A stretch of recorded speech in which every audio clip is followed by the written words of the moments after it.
Miss Bouchard, I'm afraid I have some important information to share with you. Your test results indicate that you have HIV. HIV? How is that possible? I've been celibate for the past 3 years since I gave my life to Christ. How could I have contracted HIV without sexual activity? Miss Bouchard, HIV can be transmitted through means other than sexual activity.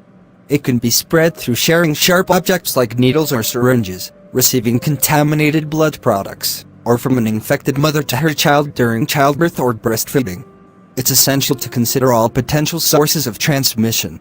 This news is so devastating. I don't know how to deal with it. I can imagine how overwhelming this must be for you. But I want you to know that an HIV diagnosis is not the end of the world. Medical advances have come a long way, and with proper care and treatment, you can lead a healthy life. What about the social stigma attached to having the virus? Does science have a solution for that? I won't deny that there's still some stigma surrounding HIV. However, people's perceptions can change with education. It's also essential to surround yourself with a supportive network of friends, family, and healthcare professionals. Lily, I went to the hospital today, and the doctor informed me that I have HIV. Oh my goodness, Annie. I'm so sorry to hear that. Are you okay? I'm devastated and confused. I haven't even been sexually active for 3 years since I dedicated my life to Christ, so I don't know how this could have happened. I can't imagine how you are feeling right now. It's so unfair. Have you spoken to the doctor about how you might have contracted it? Yes, he mentioned things like sharing needles, blood transfusions, and others. I honestly don't know how it happened. That must be incredibly frustrating. But remember, I'm here for you every step of the way. Thank you, Lily. Lily, it's me, Chloe. Are you home? Chloe. Hey, come on in. It's been too long since we've seen each other. I know. I've missed you. So, what have you been up to today? I tried calling you earlier, but you weren't answering, and your door was locked. Oh, sorry about that. I was out visiting a friend who has been feeling unwell lately. Is your friend okay? What's going on with them? Well, she's been dealing with some health issues, and today she received some distressing news. She found out that she had HIV. Oh no, that's terrible. Girls these days won't settle with one man. They prefer to jump from bed to bed for fun. She's been telling everyone she hasn't been sexually active since 3 years ago, but she can't fool me. Wait a minute, Lily. Is the friend you're talking about Annie Bouchard? Yes. How did you know? Who doesn't know who she is? We went to the same church a few years ago. I can't forget how she's always sharing her testimony about being celibate and dedicating her life to Christ. Yes, that's definitely her. She has not changed a bit. I believe she deliberately does that to indirectly tell the rest of us she's better than us. Now the truth has come out. I thought I was the only one having that same thought. The Bible is indeed true. The wickedness that people do comes back to haunt them.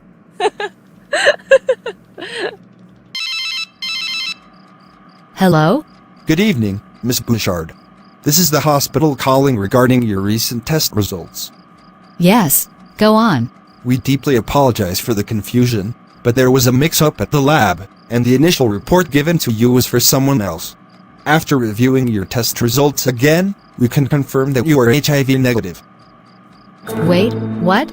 So, I don't have HIV? That's correct.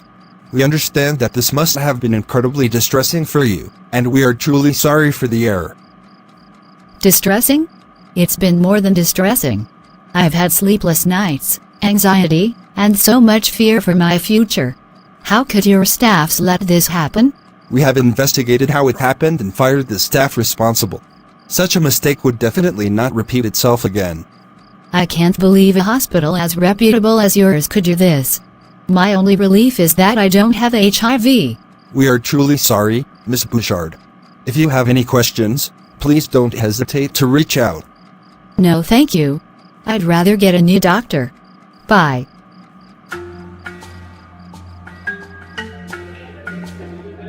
So, Annie, I've heard some really nice things about you. Mr. Joe told me that you're a great person.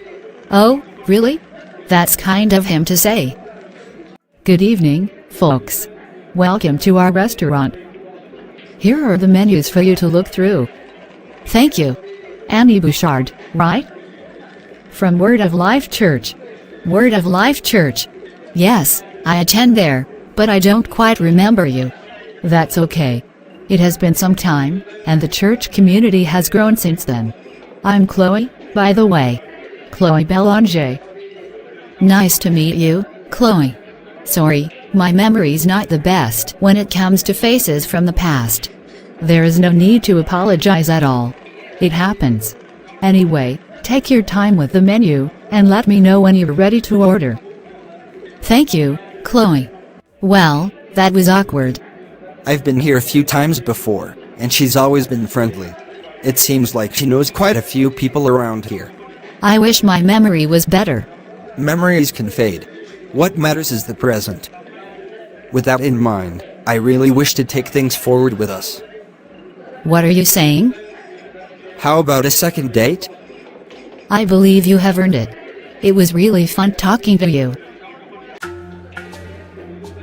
I hope you liked our service here at Neptune. And how was your date with Annie? A mutual friend match made us. I didn't want to come because I thought it was old school and all. But he kept filling my head with really good stuff about Annie. I guess I wasn't disappointed. That's nice. Annie and I were friends back in the day. Really? She barely knew you. She doesn't want to admit she knows me because she's hiding something. What do you mean? Annie Bouchard is HIV positive. What? She didn't tell you about it? Not at all. I guess she's doing a pretty good job hiding it. Brother, run for your life. She keeps fooling everyone by saying she's celibate and stuff like that. But everyone knows HIV doesn't fall from the sky. Why would she hide something like that from me? I mean, I know it's our first date, but I made it clear I wanted something serious. I've seen her type before. They try to lead you on for months till you're emotionally invested and all in. Then they drop the bomb on you hoping you'd be too far in to break up with them. It happened to my cousin, and he did not hesitate to call it quits. Thank God he did not contract the disease. What? Yes. It's common around here. I've only noticed your face around here a few times. You're new here, right? I am. Then you have to be careful, my brother. What you see can be deceiving. The truth lies beneath the skin. Thank you for giving me this vital information. You are welcome. I'm Chloe Belanger, by the way. Where were you living before you moved down here? Why is Carter not replying to his messages? It won't even show if he's received it or not. Wait, did he block my number? But he made it clear he wanted another date. It's been 3 weeks now, and I've still not heard from him. I'll call his number. Not connecting. Okay. I've tried my best. Time to go get dressed for my hospital appointment. Hopefully, this new hospital will be more professional and attentive to details. Lily, you won't believe what happened. I got retested at a different hospital, and it turns out I'm HIV negative. Oh, Annie, that's incredible news. I'm so happy for you. It must be such a huge weight off your shoulders. It definitely is. I can't thank you enough for being there for me during that tough time. Of course, Annie. Friends are meant to be there for each other through thick and thin. There is more good news. While I was at the hospital, I met this really nice guy. We got talking, and I invited him to come to church with me. I'm sure you did not hesitate to tell him you were a virgin. What? Why would I say that to a total stranger? It was just a joke. Calm down. You know, Eli, I've had some past relationships, but there was this one guy who was truly amazing. No one I've met since then has ever quite measured up to his standard. Oh, really? That must have been quite a special relationship. It was. We had a lot of wonderful moments together. He was so caring, understanding, and supportive.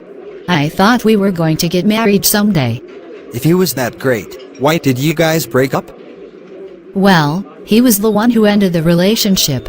It was a tough time for both of us, but he felt like we were heading in different directions. So, how have you been since then? There has been a few people, but none of them have made me feel the way my ex did. It's been a bit disheartening, to be honest. I don't think anyone can come close to his awesomeness. Not even me. Oh, Eli, I'm sorry if I made you uncomfortable by talking about my ex relationship. It wasn't intentional. I just tend to talk too much when I'm emotional sometimes. Yeah, sure. So, how did your date with that Annie girl go? Well, she's a nice person, and we had a good time. But unfortunately, she's not my type. She's either a talkative or still stuck in the past. What do you mean? She kept talking about her ex, how great he was, and how no one she's met since then measures up to him. She's placed him on this pedestal, and I don't want to have to compete with that. That's a valid concern, Eli. I'll advise you to be with someone who is ready to fully invest in a new relationship.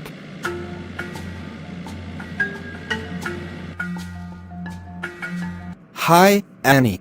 I noticed you during the service, and I wanted to come say hi. Thank you so much for honoring my invitation. It's really nice to see you. I was wondering if you'd like me to give you a ride home. Sure, I'd like that. So, Annie, how long have you been coming to this church? I've been attending this church for quite a few years now. It's been a significant part of my life. That's wonderful. It's nice to meet someone who's been a part of the community for a while. I've always wanted to find a welcoming community where I could grow in my faith. Thank God we ran into each other at the hospital. Word of Life is a great place for that. The people here are friendly and supportive. I'm sure you'll feel right at home in no time.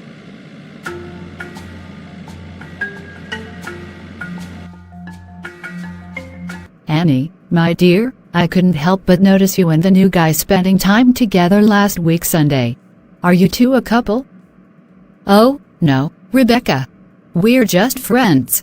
We've been getting to know each other, but it's nothing romantic. Well, it's lovely to see you both bonding and enjoying each other's company. Absolutely, Rebecca. Hello? Oh no, I can't believe it. Thank you for letting me know. Annie, dear, is everything all right? I just received some heartbreaking news. My brother-in-law passed away from leukemia. It's so sudden and devastating. I'm so sorry to hear that, my dear. Losing a loved one is never easy. Please know that I'm here for you if you need someone to talk to or lean on. What's even more disheartening is that it's becoming a trend for the women in my family to become widows shortly after marriage. Losing loved ones so soon after marriage is a heavy burden to bear. I don't know why this keeps happening, and it scares me. You are not alone, Annie. We are here for you. Thank you, Rebecca. Hi, Elliot. Are you waiting for someone? Yes. I'm waiting for Annie. I could not spot her in church today. I'm starting to wonder if she came at all. She was around this morning, but she went back early after receiving a sad call from home. What happened? Is she okay? She's fine.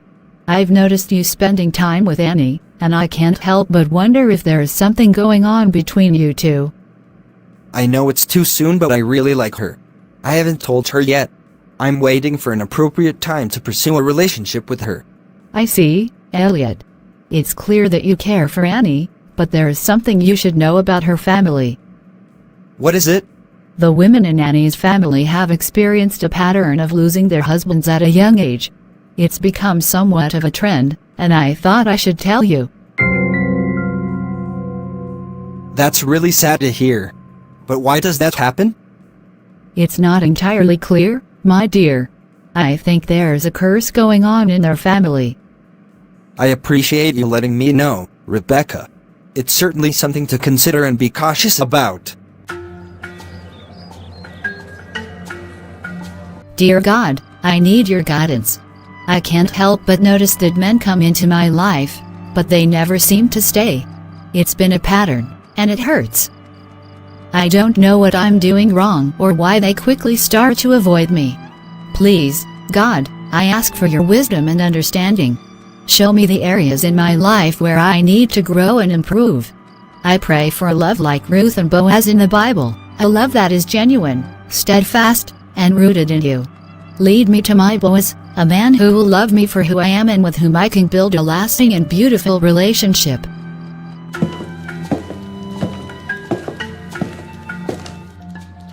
Hi Lucy.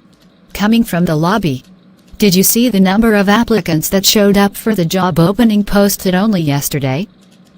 Are you serious? When I walked past the lobby this morning, there were only 5 of them. That was how I got to spot a thief who used to work at the same store as my niece. Seriously? There is someone with a history of theft applying for a job in this organization? We don't want people like her here, please. We need to do something about it quickly. Trust me, I have reported to the HR manager, and he's assured me she won't get the job. That's good. You all, how are you sure she's really a thief? You don't even know her in person. Just hearsay, and you're already running with the news and ruining her chances of getting a job. I said my niece worked with her in the past. She even confided in my niece about how she left the job because she had unresolved conflicts with her ex-boss. And that means she's a thief.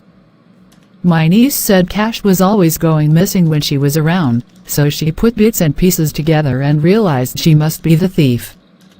You don't even have any proof for your allegations. What is your problem? You don't even know her, yet you are taking sides with her. Does it ever occur to you that you could be wrong? That's exactly my point.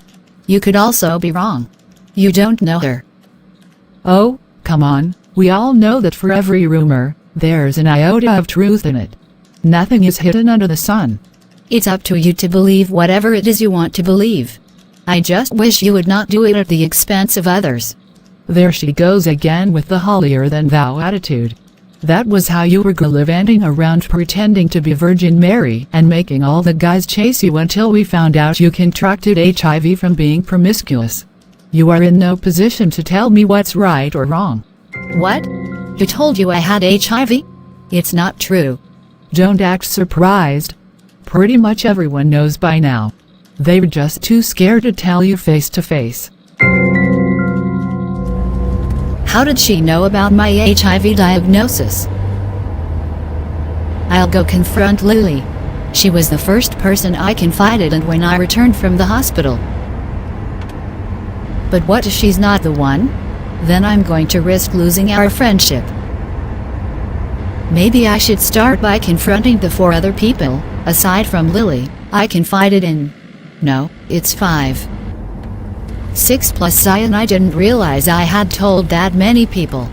But I thought they were trustworthy friends. Apparently, I was wrong. Mom, I need to talk to you about something that's been bothering me. It's about my relationships.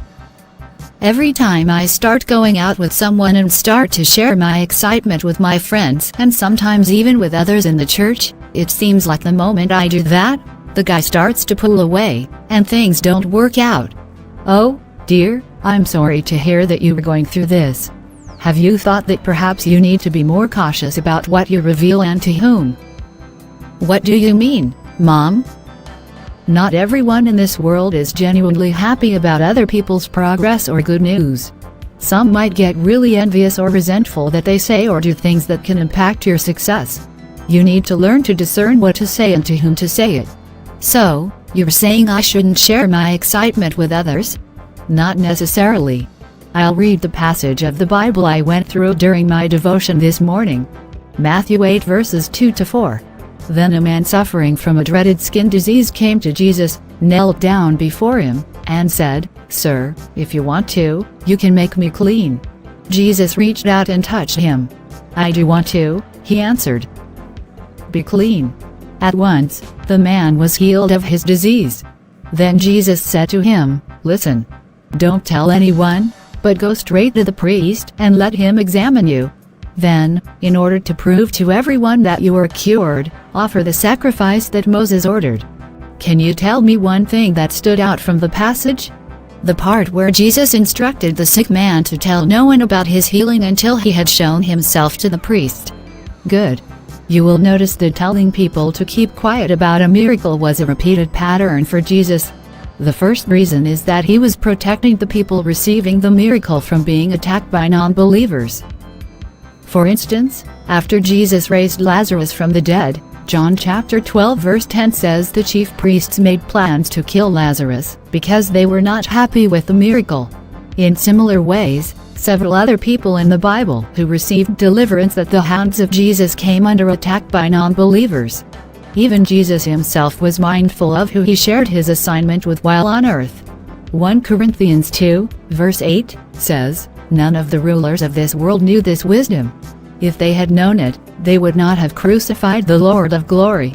And if there had been no crucifixion, there would have been no resurrection or salvation as we know it today. As Christians, we have no business telling anyone anything about our lives, whether good or bad, until we have taken it to God in prayer. You ought to be selective about whom you share delicate things with. Also, consider waiting until the relationship is more established. Thank you, Mom. I really needed this advice. I'll be more mindful about what I share and with whom I share it. Hey, Annie. Michael, what is up with you? Well, first of all, I want to thank you for helping me out with that presentation.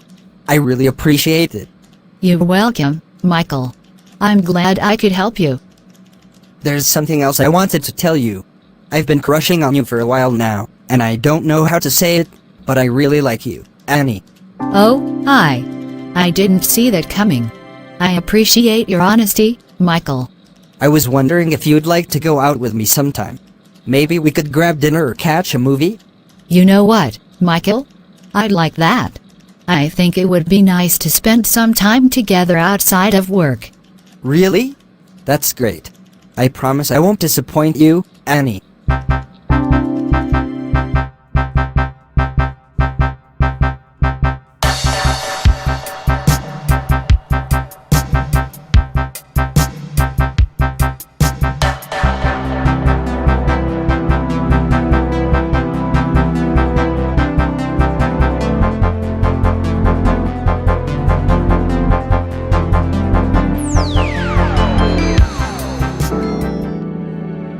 Annie, my dear, is everything all right?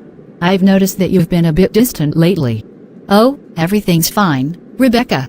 I've just been a bit busy with work and other things. I see. Well, you know you can always talk to me if something's bothering you. I appreciate that, Rebecca. You're always so caring. By the way, the last time we talked, you were telling me how you and Elliot were becoming closer. Have things changed? Have you finally gone on a date?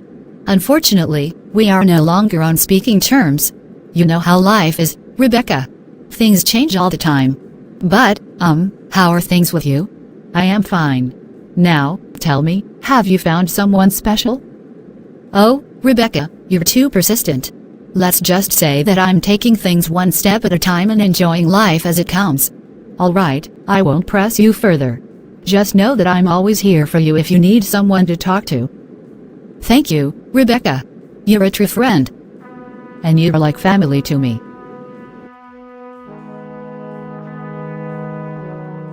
My dear Annie, it's so good to see you.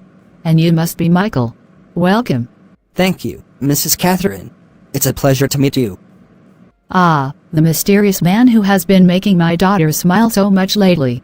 I'm glad to finally meet you, Michael. I hope the smile is a good thing. Oh, absolutely. It warms my heart to see Annie happy. Mom, don't embarrass me. It's a mother's prerogative, my dear. Michael, your last name sounds familiar. Do you happen to have any family in the area? Yes, actually. My parents live not too far from here. Oh, my goodness, I think I know your family. How wonderful. That's amazing. It's a small world, isn't it? I can see you two already have a connection. Oh, absolutely. Michael here is from a good family. I know his parents. Thank you, ma'am. One more thing, son. Do you drink? No, ma'am. I don't drink. Do you have a terminal illness we should know about? No, ma'am. I'm as healthy as a horse. The reason I asked is because my other two daughters made some choices that came back to haunt them. My late son-in-law, Oliver, was fond of drinking to stupor and driving under the influence of alcohol even before marrying my daughter. I brought up the issue with her when he made his intention of marrying her known, but she brushed it off, saying he would change. He got into an accident while driving under the influence of alcohol shortly after marriage, which ended his life. That is heartbreaking. Did your other son-in-law die from a terminal illness? I'm just judging from the question you asked me. You guessed it right. He had leukemia. His days were already numbered, but they both decided to push through with the wedding for reasons best known to them. He passed away 3 months later. They must have wanted him to experience the feeling of being married in his lifetime. Your daughter is really a strong woman. Well, that's one way to look at it. I still can't help but feel bad that my daughter's choices turned them into widows at such a young age. I don't want the same for Annie. Well, I'm very intentional about life, and I would never do anything that would decrease the quality of my life on purpose. I also don't have any terminal illnesses. So, do we have your blessings, Mrs. Bouchard? You know what, Michael? You do. You seem like a wonderful young man, and knowing your family, I'm sure you're made of good stock. Thank you, Mrs. Catherine. Your words mean a lot to me. See, Mom? I told you he was a great guy. Yes, you were right, my dear. I can see why you like him so much. Have you heard about Annie's engagement? What? Annie is engaged? I had no idea she was even seeing someone. I know, right? I was just as surprised when I heard the news. Apparently, she's been secretly seeing this guy named Michael, and they recently got engaged. I can't believe it. Annie never mentioned anything to me.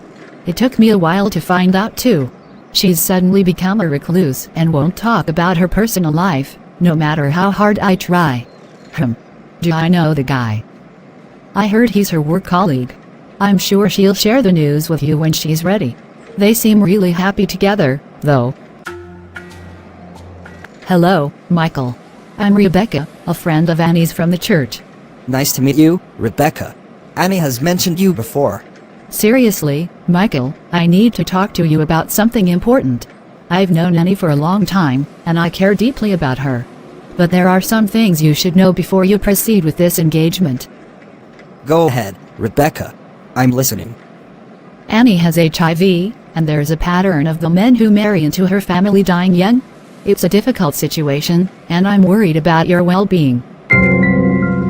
Thank you for your concern, Rebecca. But I want you to know that I'm already aware of Annie's HIV status. It's negative. She already told me from the beginning about how she got misdiagnosed. Is that so? What about the curse in her family? Are you still going to marry her regardless? Yes, I love Annie. Nothing can change how I feel about her. Also, perhaps I should let you know that the unfortunate deaths of her brother-in-laws were in no way anyone's fault. Life can be unpredictable, and I don't hold her family responsible for those tragedies. I see. Well, I just wanted to make sure you were aware of everything. I appreciate your concern, Rebecca. But I think it's important for us to focus on supporting each other rather than tearing each other down. You're right. I shouldn't have brought it up like this. I was just worried about Annie's happiness. I'd like to go now. You have a good heart, Michael. I'm sorry for jumping to conclusions and making assumptions.